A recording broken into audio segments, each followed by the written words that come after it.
Sir 8 तारीख का जो आपका जो प्रोटेस्ट है या आप लोग जो आप जंतर मंतर पर धरना प्रदर्शन करने वाले हैं अपनी मांगों को लेकर, तो क्या क्या मांगे उसका मुख्य रूप से रहेगी आपकी जनसंख्या कानून के अलावा? देखिए, सभी सनातनी वहाँ इकट्ठा हो रहे हैं, अश्विनी उपाध्याय जी उसमें मुख्य हैं।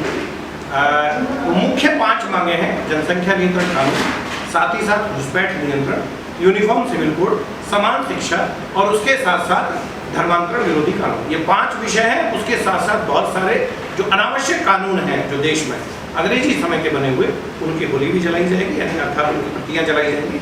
और मैं आपको एक बात और स्पष्ट कर दूँ, इस विषय पर भारत के राष्ट्रपति जी ने हम लोगों को इस विषय पे बुलाया और 55 मिनट बातचीत की। आज 125 सांसद इस विषय पे हमारे साथ न केवल समर्थन बल्कि संबद्ध है हमारे साथ। केंद्रीय मंत्री गिरिराज सिंह और संघ के राष्ट्रीय कार्यकारिणी सदस्य माननीय इंद्रेश कुमार जी, जो कि संगठन के मुख्य संरक्षक भी हैं, आज ये है सभी लोग यानी 125 सांसद वो संबद्ध हैं। उसके अलावा भी लगभग 250 सांसद ऐसे हैं जो इस विषय पर साथ हैं। मैं समझता हूँ मीडिया भी आज इस विषय पर आपके जैसे भाई साथ है।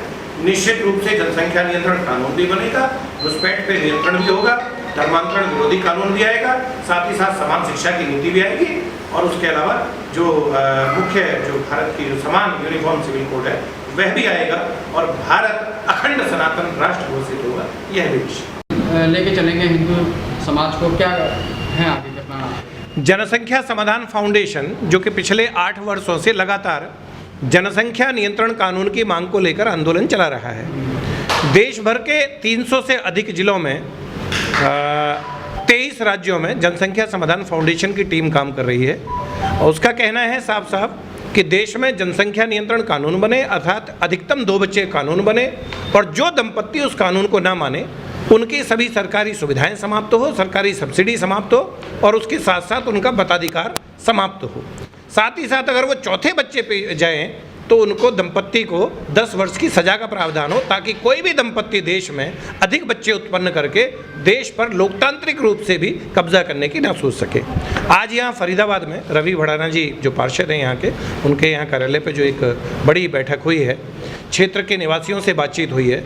साफ कहना है, अभी उत्तर प्रदेश सरकार, उससे पहले साथ ही साथ असम सरकार और भी कई सरकारों का इस ओर मन बन रहा है और यह सभी लोगों की, देश भर के लोगों की जीत है कि जनसंख्या नियंत्रण पे इस विषय में एक कदम उठाया जा रहा है। हाँ, हमारा ये कहना ज़रूर है कि जो उत्तर प्रदेश सरकार नई जनसंख्या नीति लाई है उसमें कुछ अधिकारियों ने एक बच्चा नीति यानी एक बच्चे पर जो बहुत सारे प्रोत्साहन किए हैं, उन प्रोत्साहनों को रोका जाए और यह अधिकारियों से ये बात कह दी गई है और संभवतः यह बहुत जल्दी एक बच्चे वाली नीति समाप्त होने वाली है। सर, केंद्र सरकार सीए एनआरसी एक कानून लेके आ रही थी, एक बिल लेके आ रही थी, लेकिन उसका विरोध जिस तरह से देखा गया था, जो आज तक शाहीन बाग के नाम से जाना जाता है, तो नहीं लगता आपको कि मोदी सरकार अगर जनसंख्या कानून लेकर आती है 2 बच्चों वाला, तो कहीं ना कहीं एक कौम को बहुत ज़्यादा फर्क पड़ने वाला है? फिर सब भगवान राम बाल काल में थे और बाल्यकाल के बाद युवावस्था में गए। आपने देखा होगा कि उनको महर्षि वनों में ले गए इस कारण से क्योंकि उस समय राक्षस लोग यज्ञ में विघ्न डाला करते थे। भारतवर्ष में भी आज के युग में भी वह राक्षस उपस्थित हैं और जो जो अच्छे काम होते हैं, चाहे वो सीए का विषय हो, चाहे एनआरसी का विषय हो या 370 का विषय हो या 3 तलाक जैसी कुरीति हो, इन सभी या भगवान राम के मंदिर का विषय हो, जब इन विषयों को अच्छे लोग लेके आते हैं तो विघ्न डालने वाले राक्षस जरूर आएंगे। पहले भी उनका निराकरण हुआ, उनको परास्त किया गया। आज भी भारतवर्ष का एक बड़ा वर्ग उन्हें विध्वंस करने की ओर अग्रसर है और विध्वंस करने के बाद यह सभी यज्ञ पूरे होंगे, निश्चित रूप से पूरे होंगे। मैं आपसे पूछना चाहूँगा, जनसंख्या समाधान फाउंडेशन जैसे कश्मीर पंडित जो कश्मीर को छोड़कर उनको भागना पड़ा था, क्या उनके लिए भी आने वाले समय में कुछ आप लोग करने वाले हैं उनको वापसी के लिए?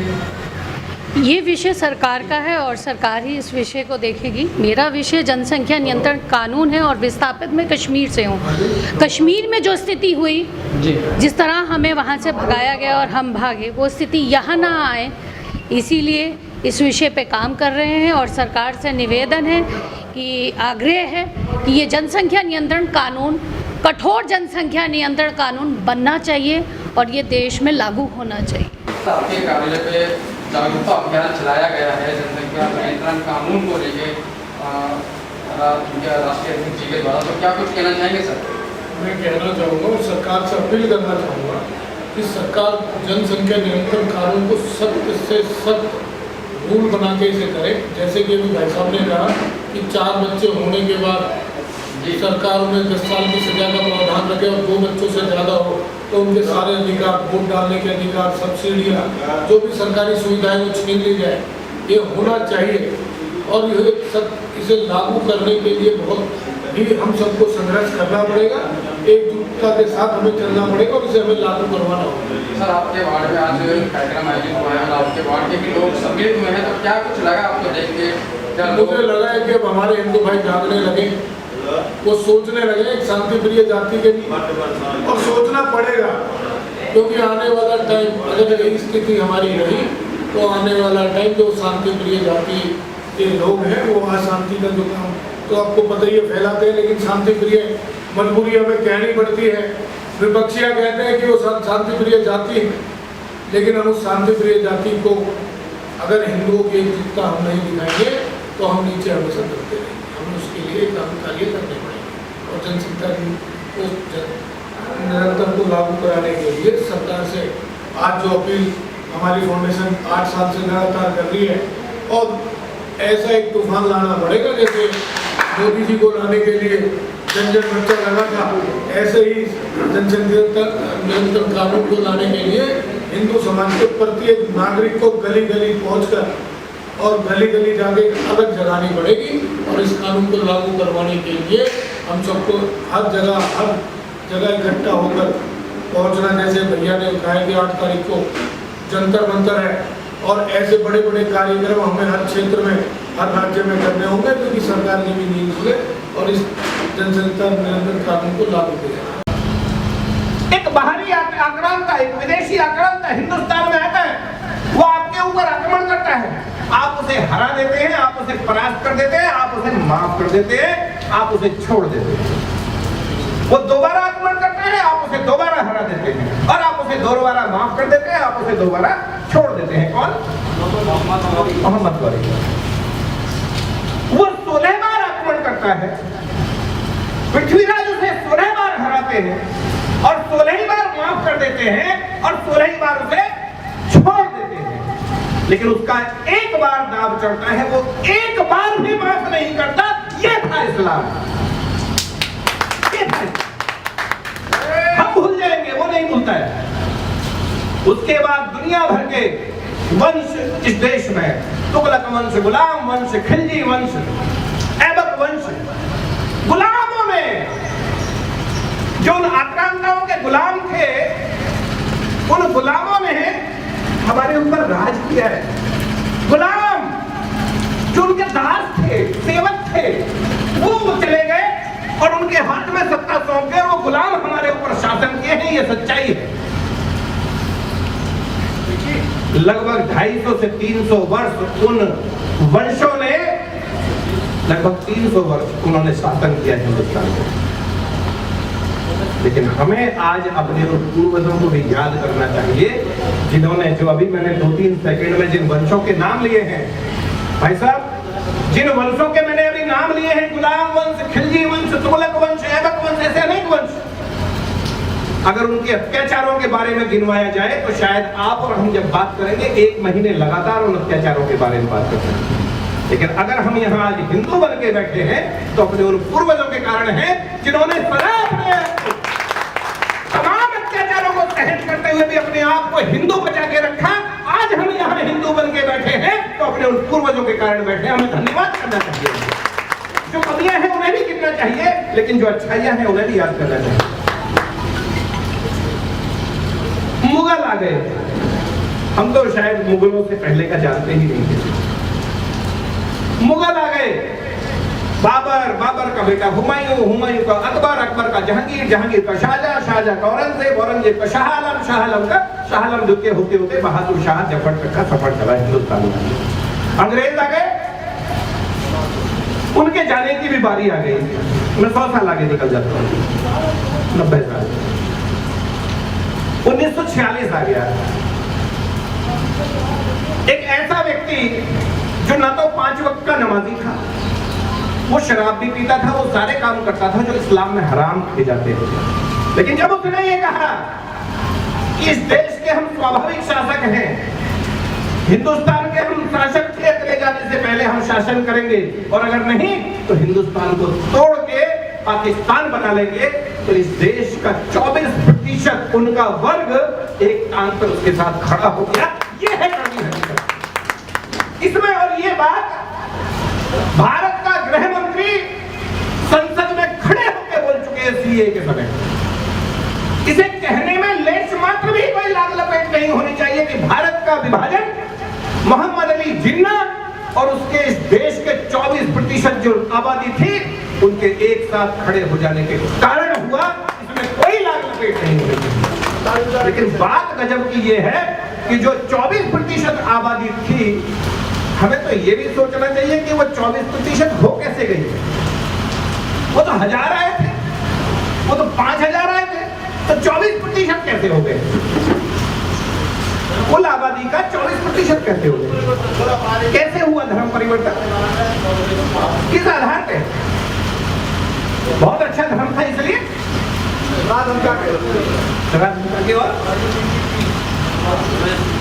जबरदस्ती तलवार के दम पे, सत्ता के दम पे, तलवार के दम पे, सत्ता के दम पे। ये बात नोट करके रखिए कि सत्ता भी महत्वपूर्ण है, आपकी शक्ति ताकत भी महत्वपूर्ण है। आपको दोनों बातों का ध्यान रखना है।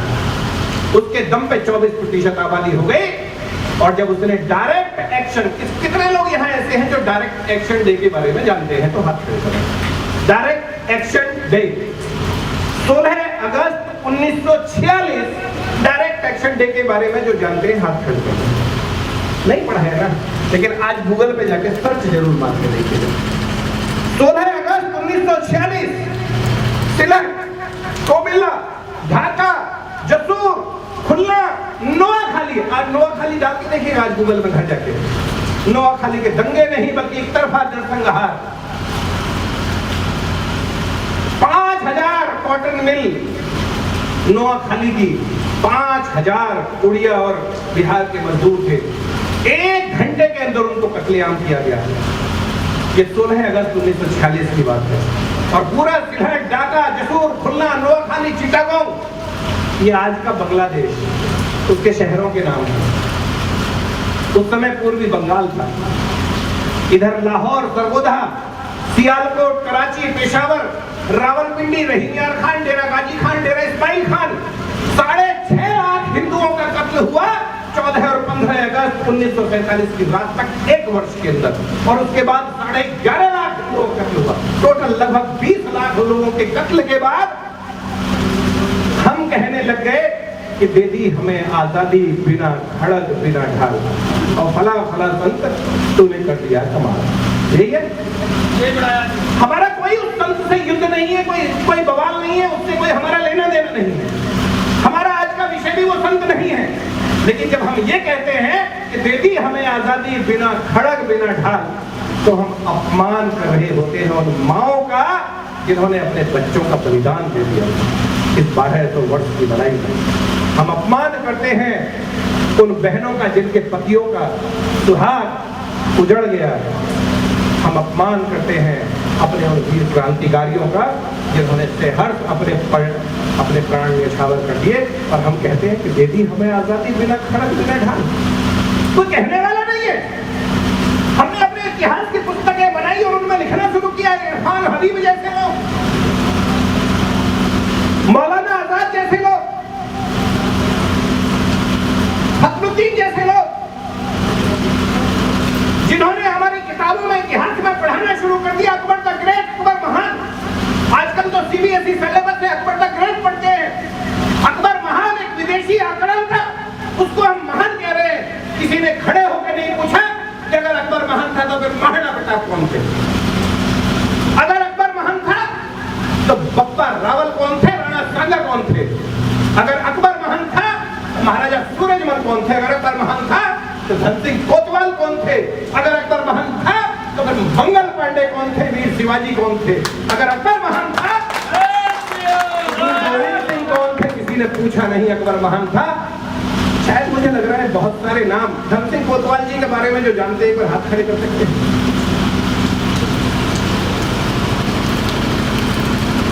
भाई जी भी जानते हैं, लोग नहीं जान रहे। 1857 की क्रांति जिस समय मंगल पांडे जी के द्वारा वहां बैरकपुर से शुरू हुई, तो मेरठ से जब 5वीं गांव भाई साहब, मैं जातीय व्यक्ति नहीं हूं लेश मात्र भी, गुजर जाति से, और मुझे लग रहा 2-4 गुजर भाई भी बैठे होंगे, वो भी नहीं जानते क्योंकि उन्हें बताया ही नहीं गया। तो जो योद्धा थे उन योद्धाओं के बारे में नहीं बताया जाता। अकबर द ग्रेट, दिल्ली देश का दिल, राजधानी, इंडिया गेट क्या है? Akbar road, Babar road, Humayun road, Shahjahan road, Aurangzeb road, Babar road, क्या ड्रामा है भैया? ये हिंदुस्तान की राजधानी है कि पाकिस्तान की राजधानी है? विदेशी आक्रांताओं का नाम क्यों होना चाहिए? वो लेश मात्र में नहीं होना चाहिए था, उखाड़ कर फेंक दिया जाना चाहिए था, लेकिन नहीं फेंका गया। और आज जो लोग हैं उन्हें और उससे भयानक भयानक काम करने पड़ रहे हैं। इस कारण उधर ध्यान नहीं है। शायद नंबर उनका भी आने वाला है, बहुत लंबा समय नहीं है। जिन लोगों ने देश तोड़ दिया धार्मिक आधार पर, यानी धर्म के आधार पर देश का विभाजन कर दिया, फिर भी यहां रह गए। गजब की बात है। मेरा अपना घर, मेरा अपना कमरा, उस पे कोई शत्रु आक्रमण करे और मेरा आधा कमरा छीन ले, और मेरा जो बचा हुआ आधा कमरा है मैं उसी की संतानों को अपने यहाँ रख लूं, तो मुझसे बड़ा बेवकूफ कौन है? जिन लोगों ने धार्मिक आधार पर देश का विभाजन किया वह यहाँ रह गए, और वो 3% आबादी आज बढ़ते बढ़ते 18% हो चुकी है। ये है सच्चाई। वो 3% आबादी आज 18% हो रही है, जिसका आप नाम लेते हैं, मैं तो नाम ही नहीं ले रहा। आप ही खतरा बता रहे हो, मैं नहीं बता रहा। लेकिन जो आप बता रहे हो उसमें झूठ भी कुछ नहीं। जिनको लगता है कि ये शायद बेकार की बातें हैं, बहुत सारे लोग कहेंगे, यहाँ बैठा व्यक्ति कोई नहीं कहेगा। उन्हें बताइएगा कि जिसको गलतफहमी हो वो जरा जाके देख लो 1990 में कश्मीर में क्या हुआ, 89 के दिसंबर में और जनवरी 1990 में। यही हाई कोर्ट, यही सुप्रीम कोर्ट, यही सेना, यही संसद, सब कुछ था, लेकिन 5.5 लाख कश्मीरी पंडित, कश्मीरी हिंदू अपने ही देश में शरणार्थी बनने को मजबूर हो गए। बहन बेटियों के साथ गलत हुआ। और ऐसे ऐसे लोग जो सेकुलर हो गए थे, वैसे तो कश्मीरी लोग कुछ ज्यादा ही सो-कॉल्ड सेकुलर हो गए थे। कश्मीरी हिंदू भी, वो भाई कहा करते थे। कश्मीर से ममता जी बैठी है, मैं चाहूंगा वो भी कश्मीर में 2 मिनट में जरूर बताए क्या हुआ। Engineer BK Ganju, chief engineer BK Ganju, जिसे लगता था ये मेरे भाई हैं, मुझे यहां से नहीं जाना, ये मेरे अपने साथ के लोग हैं, बेकार की बात है, वो वहां टिक गया, रह गया श्रीनगर में। जून 1990 की बात है। उसके घर के चारों ओर से घेर लिया गया, और जब इंजीनियर बीके गंजू, पंडित बीके गंजू को जब मारने वो लोग आए, तो जिन पड़ोसियों को वो अपना मानता था उन्होंने कहा कि अनाज की टंकी में छुपा हुआ जाके मार डालिए। और जब उनको 18 गोलियां मारी गई इंजीनियर बीके गंजू को, उनकी पत्नी को जो उनके पेट से, आंतों से 18 गोलियों के बाद जो चावल खाए हुए निकले, वो खून से सने हुए चावल इंजीनियर बीके गंजू की पत्नी को खिलाए गए थे। ये बहुत लंबा समय नहीं हुआ, मात्र 30-31 साल हुए इसी देश में। तो जिनको गलतफहमी है वो निकाल दो। जिनको लगता है कि इस देश में ऐसा कुछ होने नहीं जा रहा है, शायद ऐसा ना हो क्योंकि जागरूकता आ रही है, वर्तमान में सत्ता भी इस प्रकार की हो गई है, शायद ना होने पाए। लेकिन अगर जनसंख्या का असंतुलन इसी प्रकार से होता रहा, जरा एक बार हाथ करें, ब्राह्मण लोग, कोई गुजर भाई है तो हाथ खड़े करें, कोई राजपूत भाई है तो, कोई जाट अगर है, कोई जाट, कोई वैश्य समाज से वैश्य भाई, कोई कायस्थ भाई, कोई है तो हाथ खड़े करें, कोई दलित भाई, वाल्मीकि भाई, जाटव भाई है तो कोई हाथ खड़े करें, कोई प्रजापति भाई है तो, या कोई छूट गए हो तो।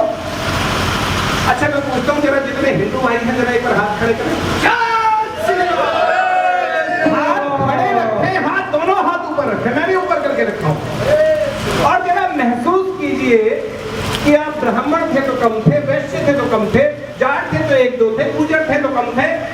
लेकिन हिंदू हुए तो जरा पीछे मुड़ के देखिए, जरा देखिए एक बार, आपकी ताकत बढ़ी या नहीं बढ़ी?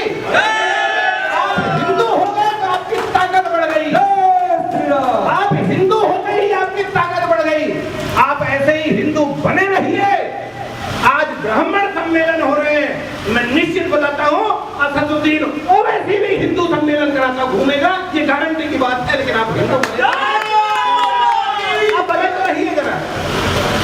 हमें बहुत ज्यादा पार्टियों के पीछे भागने की आवश्यकता नहीं है, लेकिन ये जरूर समझना पड़ेगा कि जो हमारे हित के लोग हैं उनको चुन के लाना ही है।